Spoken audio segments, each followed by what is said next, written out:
আজকে আমরা চলে এসেছি আমাদের প্রিয় মা লক্ষ্মী রান্নাঘরে। আজকের রেসিপি হলো কচুর ফুলের ঘন্ট। এখন আমি কচুর ফুলটা ভালো করে কেটে নিব। দেখুন কিভাবে কেটে নিতে হয়। প্রথমে আমি এই মাঝের অংশটা ফেলে দিব, এই যে হলুদ অংশটা ফেলে দিব। তারপরে টুকরো টুকরো করে কেটে নিব। এভাবে টুকরো টুকরো করে কেটে নিব।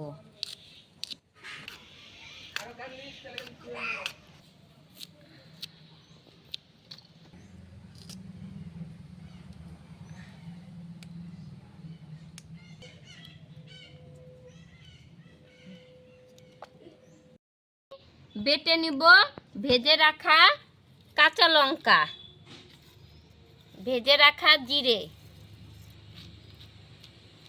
অল্পই দিব, কারণ এখানে কচুর ফুল অল্প কেটে রাখা আছে।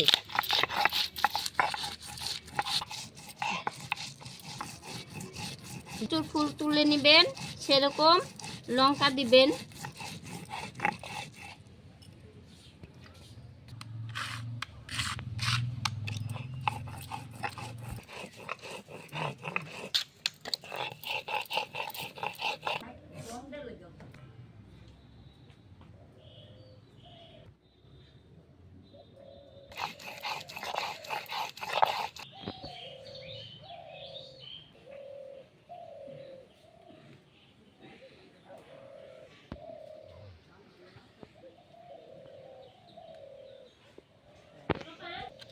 এখন কাঁচা লঙ্কা আর জিরে আমি বেটে তুলে নিলাম।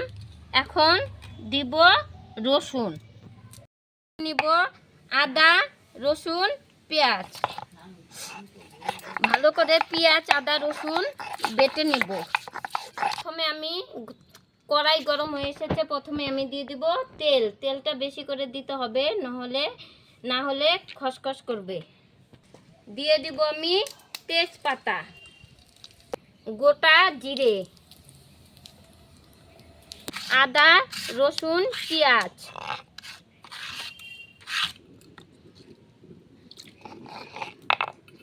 তো বেটে রাখা আদা রসুন পেঁয়াজ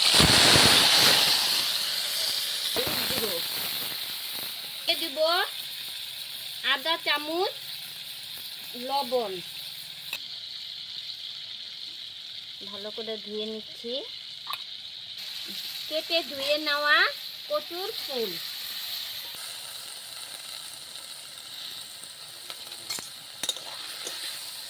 দিয়ে ভালো করে নাড়াচাড়া করে কষিয়ে নিতে হবে।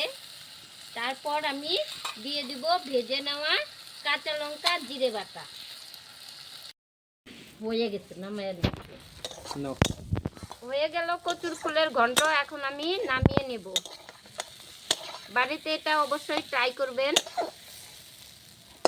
কচুর ফুলের ঘন্ট বাড়িতে এটা আপনারা অবশ্যই বানিয়ে খেয়ে দেখবেন। আর ভিডিওটি ভালো লাগলে লাইক করবেন, কমেন্ট করবেন, শেয়ার করবেন আর সাবস্ক্রাইব করতে ভুলবেন না। সঙ্গে থাকবেন, পাশে থাকবেন।